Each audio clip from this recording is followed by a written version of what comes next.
The Square Ball Podcast. Hello there, welcome to the show. This is the West Stand, our guest show here on the Square Ball. You'll get one today on Monday, but there's not one at the end of this week due to the midweek fixtures. Just giving you a heads up on that. You'll find it on YouTube. You'll find it in your podcast app as well. My name is Dan Moylan. With me is Dean Smith. Hello. And this show is brought to you by Saily, the eSIM service app. It's brought to you by the people who make NordVPN, one of our other sponsors. Very good. What does an eSIM do, Dean? Listen, do you want to save time? Always. Do you want it to be affordable? I'm sat in Michael's chair, so I've got to talk about price. An eSIM, you can pre-buy ahead of travelling, and you can pre-buy data so that you don't have to queue up at an airport or pay over inflated data prices all around the world. Yeah, so you save yourself on your roaming fees. Yeah. Dead simple. Just download the app. It's on Android and iOS as well. If your phone's not compatible as well and you happen to buy a plan, they will refund you, no problem. There is support on hand 24/7. Yes, basically you've got an internet connection wherever you need it. I used my data when we were in the States. Earlier this year, yeah, and it worked absolutely seamlessly from when we landed. How much money do you reckon you saved on that? Pounds. Wow. Many pounds. Wow. You can get a very, very special discount if you use the Square Ball at checkout. A 15% discount on your Saily eSIM data plan. And if you're watching on YouTube as well, there is a QR code on screen, and you'll find the link in the episode description box as well. Our guest today then is former Britain's Got Talent star, comedian and actor Jack Carroll. That thing covers off all the bases. Jack, welcome. Exactly. Thank you for having me, boys. So you are doing a 22-date tour called The Fall Guy, which is split into two halves in 2026. There's February and March, and then October and November. Starts in Bradford. Yes, in. Yep. Indeed it does. Friday the 13th of February. You've got dates right across the UK, including London, Glasgow, Edinburgh, Newcastle, all the big hitters. Leeds is Friday the 23rd of October. City Varieties. Yeah, very, very excited about the City Varieties. It's one of those brilliant venues that's on the bucket list. So yeah, very excited. And tickets available now at jackcarroll.co.uk. /live shows, I believe. But check that. Go to the original website and then check it afterwards. So you are a Leeds United fan, which is why we are here. You're from my neck of the woods. You're in a little bit of a DMZ, a little bit of a no man's land, actually, because you are technically from Bradford, but you're out west a little bit towards Brighouse, which is it's creeping towards Huddersfield territory. Exactly. So I've got born in Bradford, got an HD postcode, but I'm actually in Brighouse. So it's a kind of pan-Yorkshireism, I suppose. No split loyalties then? You didn't fancy Bradford or Huddersfield? Oh, no. I mean, I don't, as long as they're not that close to us, I don't particularly mind seeing them do well. Yeah. It's when they start encroaching on areas that you don't want them to do well. Well, I was going to say you would have grown up in the League One, Leeds United being terminally shit era, basically. Yeah. So that's when the playing field was a lot more level, I suppose. So how was that like going to school around like Huddersfield fans and whatnot? Yeah, I mean, that's when you get kind of... they were bigger rivals to me than necessarily them like, Man United or whatever, because they were closer, really, and closer in terms of league position as well. But yeah, I think my first game was Norwich, and David Healy scored a penalty. Remember that? That one, it was the season before we went down from the Championship. Right. So, and then first season properly watching us like a lot was going down from the Championship with Kevin Blackwell, I think would have been that, and then lots of League One, and then bit of back up to the Championship, bit shit, and then everyone were going, oh, it'd be great when we get to the Premier League, and then it wasn't brilliant. And it was for a season. For a little while it was good. But yeah, so I mean, I'm mainly accustomed to Leeds being not very good, which is why I'm pretty zen about this whole run. Yeah, and we were saying before we started rolling, or you were saying rather, Jack, I'm going to throw you under the bus. You were like, I think it makes us better people. Explain yourself. The struggle, you mean? Yeah, the struggle. It does. I think it humanises you. It makes you realise as a person you can't get everything you want all the time. Whereas these top six football fans, they're kind of, entitled bastards, aren't they, really? Can be, and so, yeah, I'm pleased that Leeds have been so shit throughout my time watching them, to be honest. I think it's character building in the extreme. Yeah, do you have different expectations then? Because Dan saw us, you've seen us lift the Division 1 title. You've seen us win the whole damn thing. My formative early teens, mid-teens were us being brilliant and being title winners. Yeah. So I feel really privileged that I've seen that, but I'm annoyed that I didn't understand the magnitude of it at the time. I wish I could have But again, at 12, 14, whatever it is, you just can't, can you? You can't think, I'm going to savour this because one day I'll be old and want to look back on this. It's like, great, this is going to happen every year now. Yeah, I guess you just think, well, this is us, isn't it? This is what we do. It's what we do. Yeah. There's no, you don't know you're in the good days while the good days are happening, that kind of thing. Yeah. Is that a quote from The American Office? I think it is indeed. Good lad. Yeah. Ticked one off. I've done that early. But yeah, I think it's a kind of, I liked some of those shit grounds in League One. I like the Brentfords and the MK Dons. They're quite good fun, whereas everything just seems a bit dour in the Premiership. Yeah, well, I was going to say there's never a more stark contrast than the Etihad. Yeah. Which, rakes of empty seats on Saturday. They're expanding it up to 60,000 and you're like, who or what is this for? And where's the atmosphere gone? And most of them had left as well before the end. Before their winning goal went in, most of them had gone. Yeah. I've been over there for a couple of Champions League games because it's easy to get tickets. And like my lad, growing up as the FIFA generation, can I go see Kevin De Bruyne and Haaland? I was like, yeah, I'll take you. Of course I will. And it's really weird being like a fish out of water in that scenario and having no emotional attachment to the club. And it's not, I went to Man City in the 80s as well in away games and bloody hell, it was hairy. It was a hairy experience. Just completely night and day compared to that. But we went in the family stand and there was a family sort of sat on the row behind us or whatever.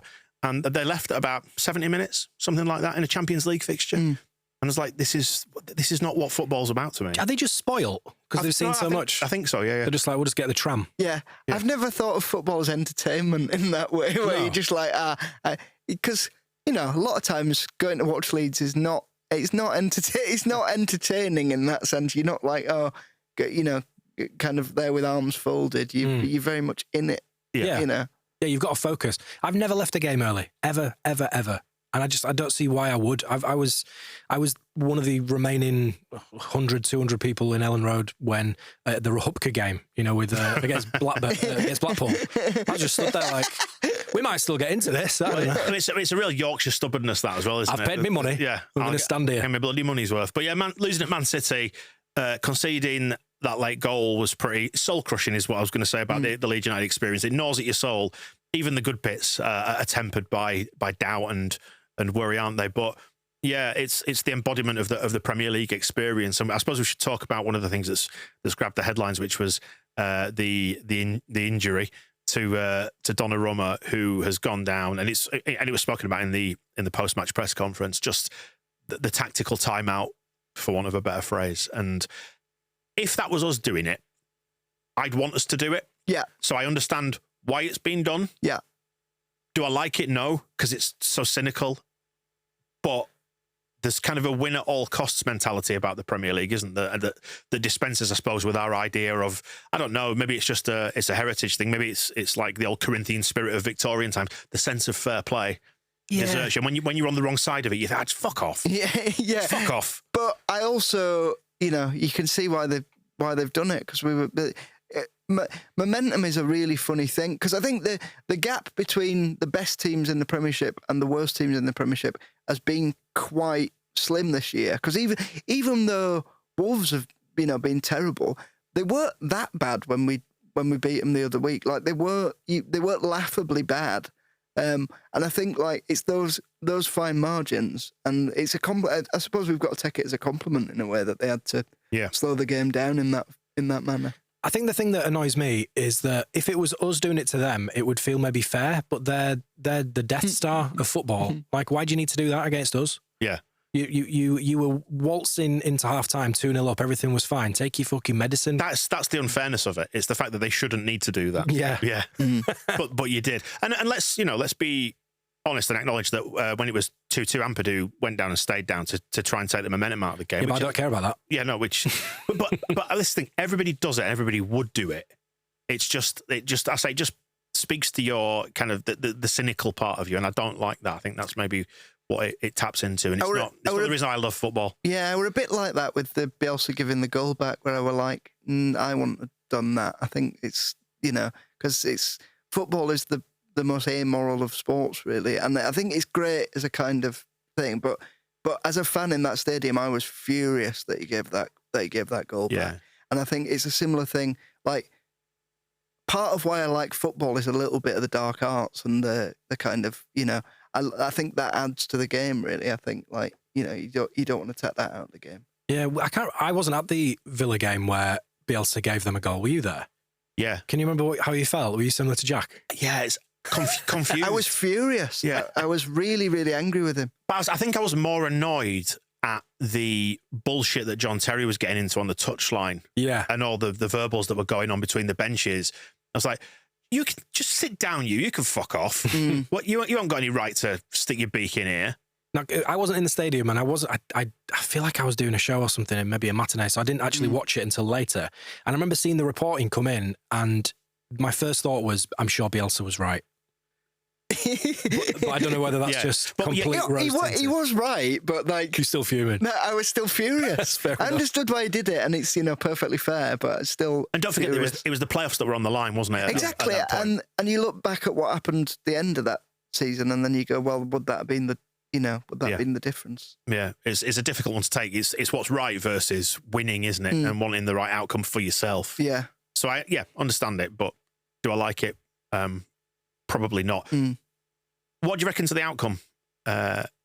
Was it in many ways the worst outcome, a heroic defeat at Man City? I think the heroic defeat will be the story of the season, really. I think it's... Not to, I want to give people, it's Christmas time, I want to give people a bit of positivity, but I think it will just be that bit of a slow death. That's what we'll play and we'll fight and we'll play well, but it might not be enough by the end. It speaks to what you said about Wolves, actually, in that they're not a completely terrible team. No. I don't think there are any genuinely terrible teams in this division. There's just slight margins of difference. It's often just better players, isn't it? Or somebody who can produce a moment of brilliance. Yeah. You look at Malin, who came on for Villa and just, within 3-4 minutes of the second half, just ripped us apart, didn't he? Yeah.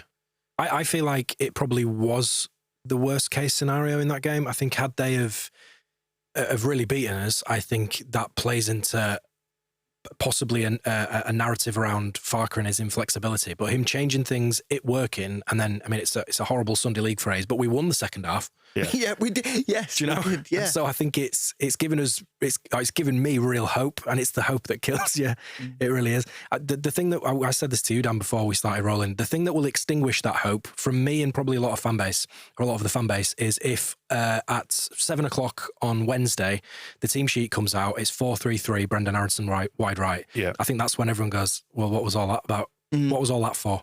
Yeah, but there is a chance that happens. But it also works, it's those great unknowables, isn't it, in football? Like we have this hive mind thing as fans, but I think there is, I've spoke before about wisdom of crowds. There is wisdom of crowds, but we can also be wrong because a lot of football is guesswork and then you judge it with the aid of hindsight.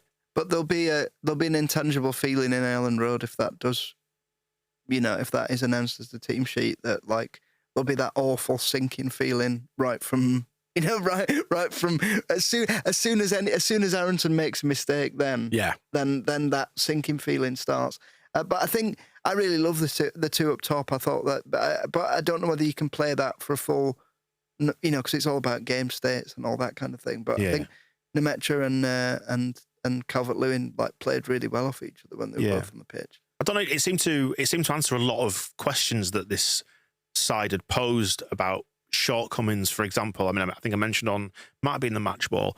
One thing I liked about having three at the back was that the fullbacks were able to go push onto the wingers. Like Doku would pick it up, and you'd have Jayden Bogle right up in his grill, and then Joe Rodon's there behind him. So they're doubling up on him. So they're nullifying a lot of the threat down the wings. Perhaps not enough, but there you go. And then also it gives you the ability to have 5 across midfield if you need it, so you can flood the midfield there, and also 2 up top, get somebody close to the strikers. So maybe this is the answer to the question that we posed all season. How do we make this side work? Yeah, I think maybe keep Graven, Tanaka, and pop Nonto and Dan James out for the next one. James is injured, I think, isn't he? It's been said this morning. I know you've been busy this morning. Has he gone down? Yeah, it looks like it might be hamstring issues. So possibly, or it might be Farke just playing some of the old mind games that he likes to do. I did wonder, Jack, what do you think about that he does like to maybe keep the opposition manager guessing to an extent? So he might be saying, well, we can't guarantee that we're going to go 3-5-2 against Chelsea. Is that just him, trying to keep it ambiguous? Yeah, I think there's quite there's an odd aspect to his press conferences, is that he does that kind of thing, but then you're like, well, it's not really having. If you do that in your Mourinho and you win the Champions League, then that's brilliant. But like, if you're not the mastermind, then it's a bit of a, it's a bit of a kind of, you're not really getting the advantage. Then it's a bit of a strange thing to do. But Bamford said that he was like, he wasn't really injured when he was saying he was injured, and that must be weird as a player as well. If one thing is being spun in the public arena, and then he seems like a slightly odd man management in that sense. Yeah, but then I think it's not for us and it's not for the players, is it? It's for whatever percentage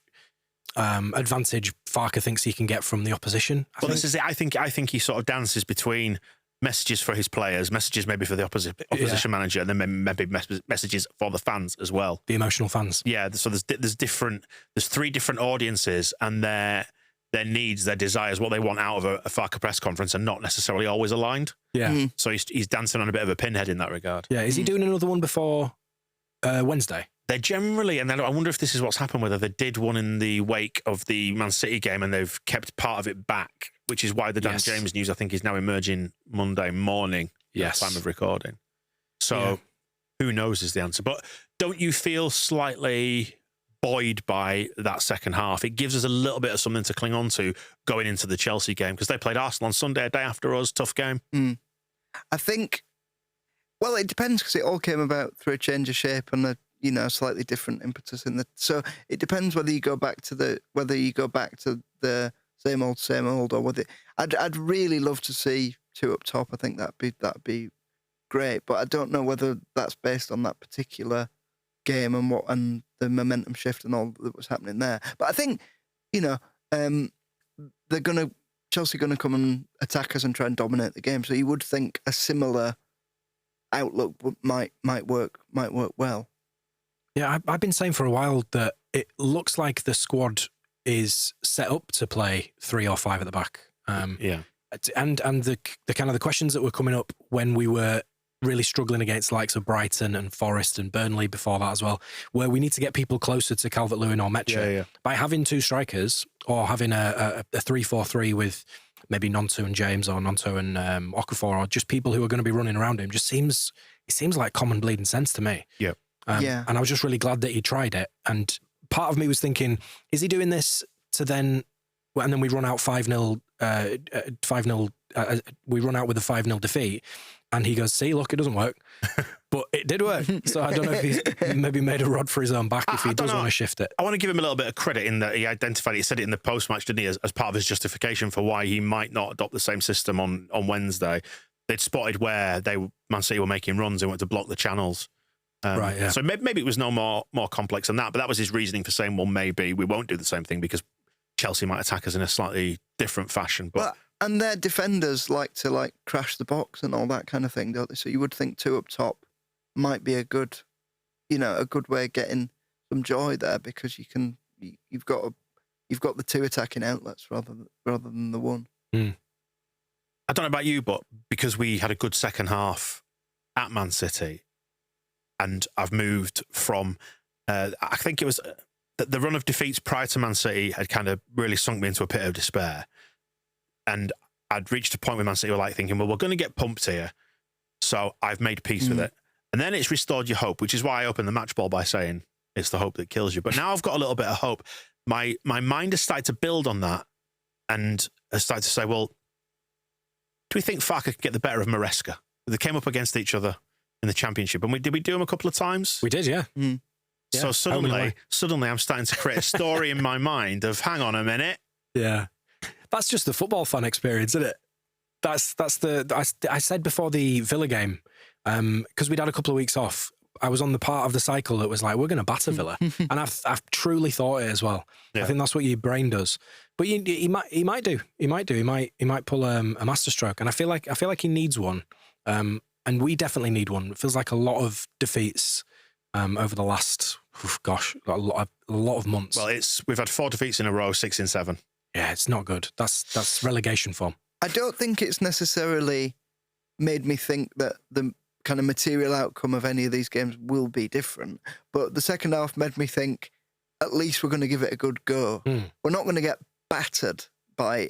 And I think that's the story of the season, that all of these games, you know, the Marsh relegation, you expected us to get absolutely battered every week, whereas I think we've kept a lid on it. And I think that, as a fan, really, that's all you can ask, is that they try and give it as good a go as they possibly can.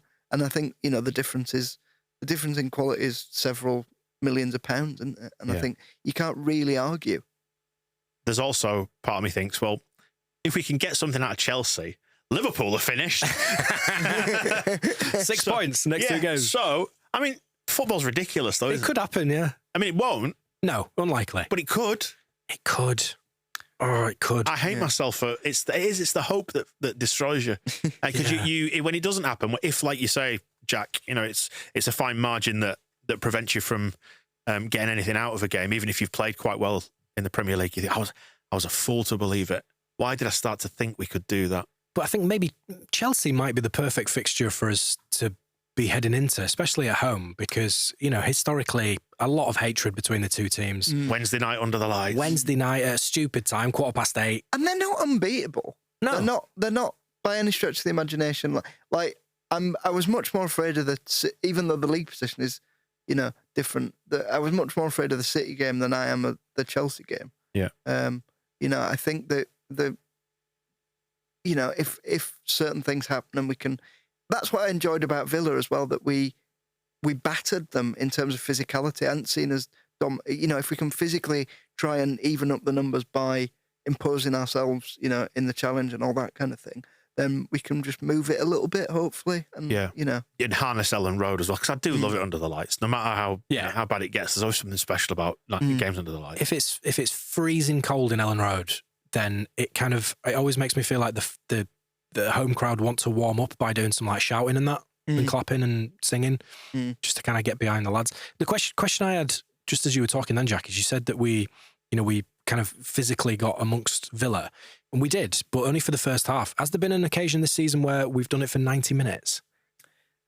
Well, I hadn't seen us do that to a team for it kind of in. It's not been the game, has it, that we've had for a long.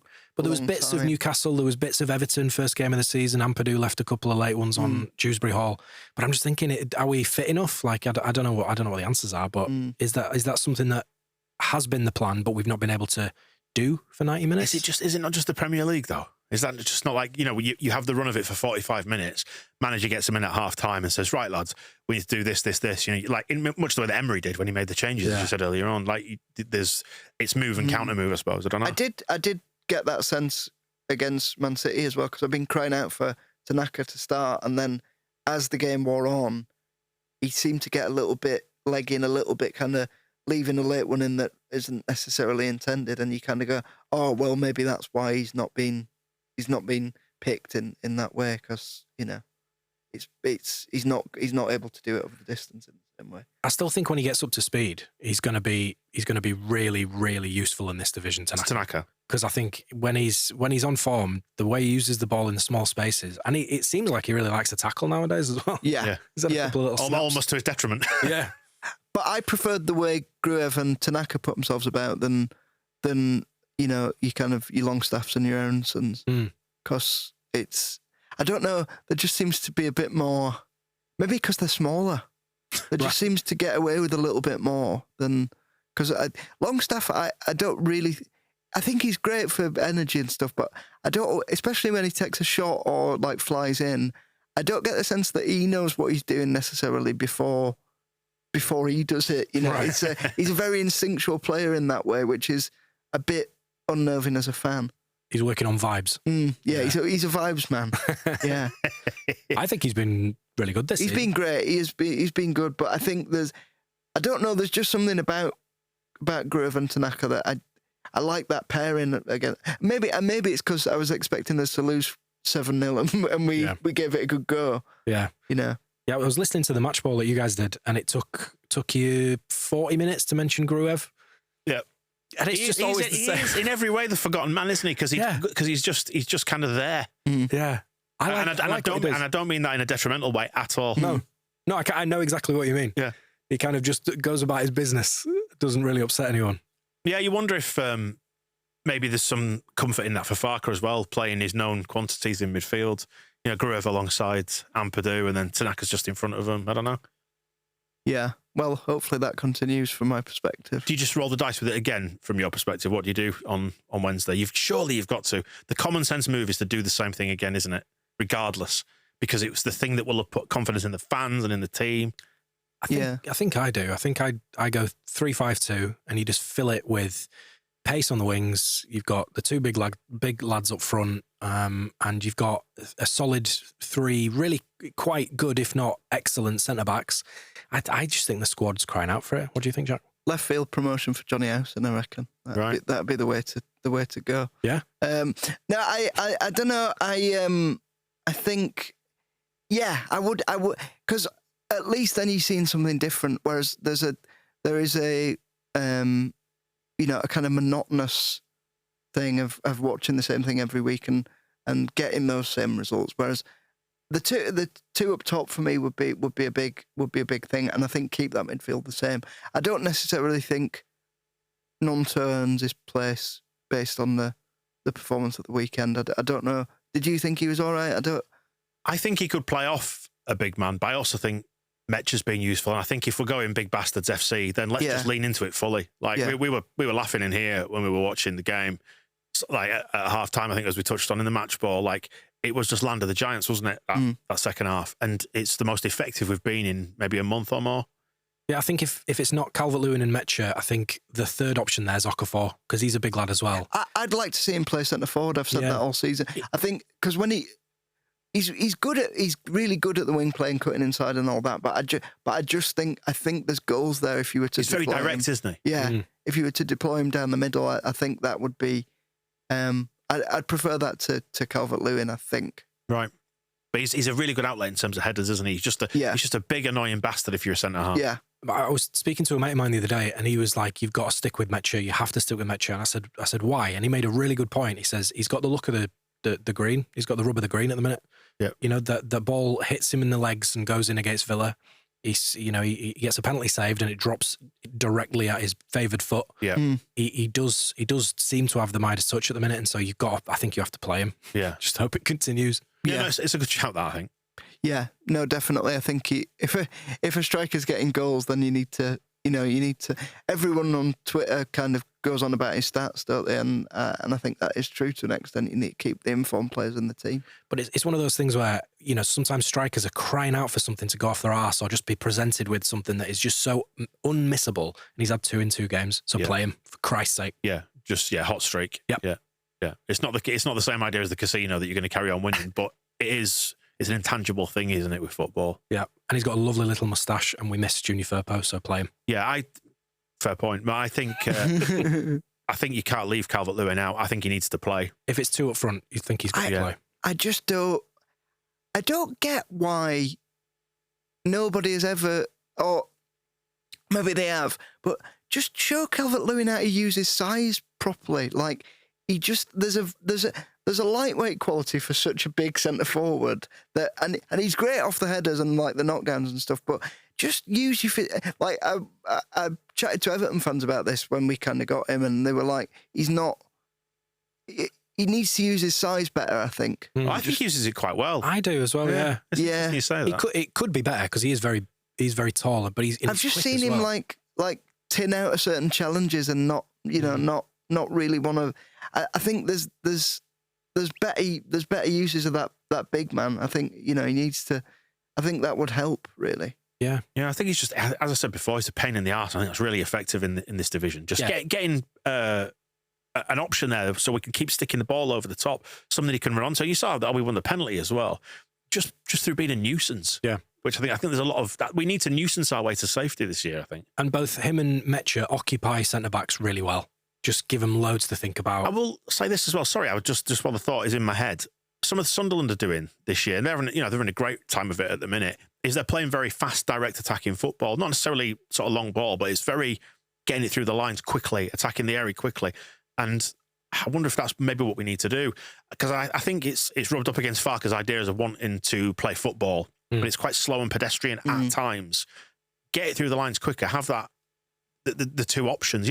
We still played some good football against Man City in tight areas. We did it against Villa. But then just don't be afraid just to stick it in behind, because getting defenders turning and running back towards their own goal is it's a nightmare at any level. And credit to Farker, he has adapted a lot more than I thought he would as well this season, because I thought we'd go down playing nice football, and but he has adapted the game to make it a bit nastier and a bit rougher. There was one thing as well at the weekend. We seem to have Ampadu on a lot of the long throws. Not that good, are they? Well, but Bogle, if I remember rightly, Bogle's got a long throw on him. He can launch it in, and Ampadu's got size. So why would you not have him in the area, trying to win them? I don't know. There'll be a reason, won't there? Yeah. I don't know whether it's to do with he gets decent distance on them, even if they're a bit loopy. And maybe it allows Bogle, because is Bogle quick? I don't know. He's quite quick to defend. Possibly. I think he had a 15 long throw on Football Manager, Bogle. So he must be able to do the business. Just going back to Manchester, actually, you've been in Corrie in fairly recent times. Dean, you've been in Corrie before as well. I have, yeah. You did a few shall more. I just leave you two to chat? I think I did 6 eps. You did a few more than that, I think. There's a lot of Leeds fans in Corrie. Well, that's what I was going to ask you about, the rivalries. Obviously, it's a Manchester set soap opera. There's going to be Man United and Man City fans there. Yeah. Is that something you experienced? There's a fair few Leeds fans. There was Coulson and Jack Shepherd as well. He's also a Leeds fan. A lot of Man United fans, and then a couple of City fans. But the view from the green room is overlooking Old Trafford. So I would have to turn away every time I wanted to go and have my dinner in there. I'd have to turn away from the window. But yeah, it's the football's a good thing. Like in any workplace, the football's a good thing to chat about, and especially because Man United in the months that I was on the show were absolutely hilarious. It was good. Me and Andy Wyman, who plays Kirk, would have a good chat every morning, and he'd really earnestly engage with me as well, which is the best thing of all. Like, when you like on the wind up and someone like really does start getting annoyed, it's brilliant. I couldn't have asked for a better foil than that. But I've got a few actor mates who are Man United fans, and they're really sincere about their football. Even when things are going really badly, they have to just try and really talk it out. It's like they've lost the sense of humour through 20 years of winning fucking everything. Grow up. Yeah, there's a kind of I always describe it as like that idea of like a narcissistic collapse. That's happened to Man United. They can't cope with the fact that their image of Man United is not aligned with reality, and it's driven them all mad. I think that's kind of what's happened. I think we did that possibly to a certain extent with the whole League One tour, but there was fun to be extracted out of that, as you said. Oh, we had a right laugh. And they're not enjoying it at all. But the burning sense of injustice that we feel like we should be higher, I think it permeated us for a long time. But I think we've come out the other side of it a little bit now. Like we do still strive for and believe we should be. I think probably our current recent benchmark is Bielsa. It's mid-table in the Premier League is what we aspire to. When we hit that, then we're into new territory, I think, in recent memory. So there's a little bit of that. And people might call that entitlement. I don't know. But it's just how football fans think, isn't it? You always strive to be better. But I think we're post-mental crisis now.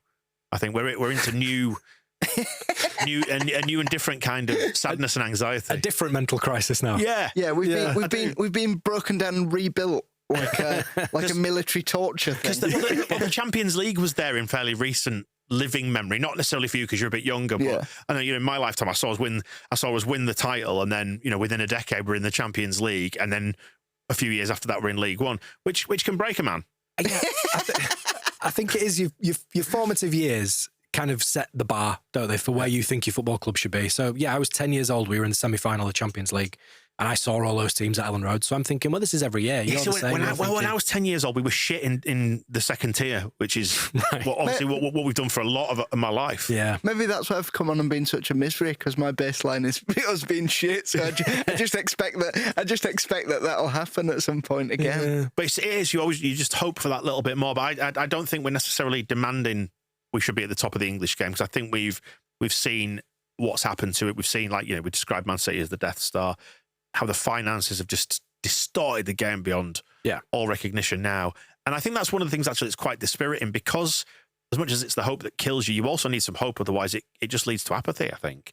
That's how I feel. Now, when Leeds properly bottom out, like by losing 2 or 3 games on the trot or whatever, Well, this is impossible. This is it's a futile quest that we're on. We can never do this. But then you see Sunderland, and you say, well, they've done it.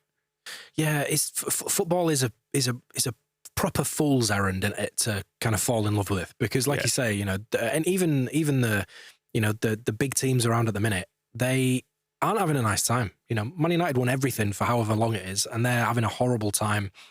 City have dropped off a little bit, didn't win the league last season, hate everyone and hate everything. Liverpool are wearing gold badges on their arm because they won the fucking league last season. Get rid of the manager. Nobody's happy. Everyone wants that extra percentage more. And on a week-to-week basis in the Premiership as well, every fan I know looks down the fixture. Every game is a nightmare. Yeah. Every game you just go, well, we've no chance. Yeah. And that's everybody, even the good teams. Yeah. Yeah. Why do we do it? Yeah. Something to do. I mean, it's something to pass the time, isn't it? When you're on this, before you shuffle off this mortal coil. Something to do, isn't it? I'm all in for. I've kind of convinced myself, talking to you two fine gentlemen, that Chelsea is the exact game that we need with this 3-5-2. Just go and get some blood on the old boots. Do you know what? Maybe it is. Maybe it is. Maybe it is. A little bit of Chelsea hatred under the lights Wednesday night. No expectation that we'll win, but we need to win. And I don't know, Ellen Road can sometimes just serve up these magical occasions, can't it? It can. And I cling on to that all the time, that hope. And the last time I saw Chelsea at Ellen Road, Brendan Aronson scored a screamer from 0.5 yards. So maybe history will repeat itself. XG of 0.99 or something like that. So Wednesday, the staggering of the fixtures, you've got Arsenal, Brentford, Brighton, Villa, Burnley are at home to Palace. Wolves at home to Forest, so somebody down there is dropping points out of those two. Us against Chelsea, Liverpool against Sunderland. Yeah. Anything jump out to you there? Not really. Kind of what do we want from Wolves and Forest? Is it best to draw there, or do we just want to completely cut Wolves off down there? They probably already are. I don't know. The other side to this, sorry, I missed the Tuesday fixtures as well. Fulham have got Man City at home, so you'd, all things being equal, expect them to lose that. Yeah. So, which, and you start to think, well, we could put ourselves back in touch. I still think it's far too early to be worried about what the people are doing, personally. It's the table that worries me, Dean, not the date, not the calendar. Okay. I think, we're just... I said if we got 3 points out of this 10-game run that we'd be doing all right. And so my expectations were low to begin with. So I've kind of written this period off, at least until we get to the Brentford game. Yeah, I just think we need something going into the new year, don't we? We need to be in touch, otherwise you limit your options in terms of what you can bring in and do, because I feel like they know they need to act, but whether they will or not, and what you can do with it. Yeah, well, I think we need to be one game away. So, we need to be within 3 points of the people above us, otherwise it does start to feel very sticky. The Thursday fixture, by the way, Man United against West Ham. Yes, we want those brave United boys to pick up those 3 points. Brave boys in red. At least there's always something in it, though. If West Ham beat Man United, I thought that with that game, it's like at least if they lose, I can still enjoy myself a little bit, even if it's to our detriment. Yeah. There's got to be something in there to sugar the pill. Yeah, brilliant stuff. Jack, thank you so much for coming on.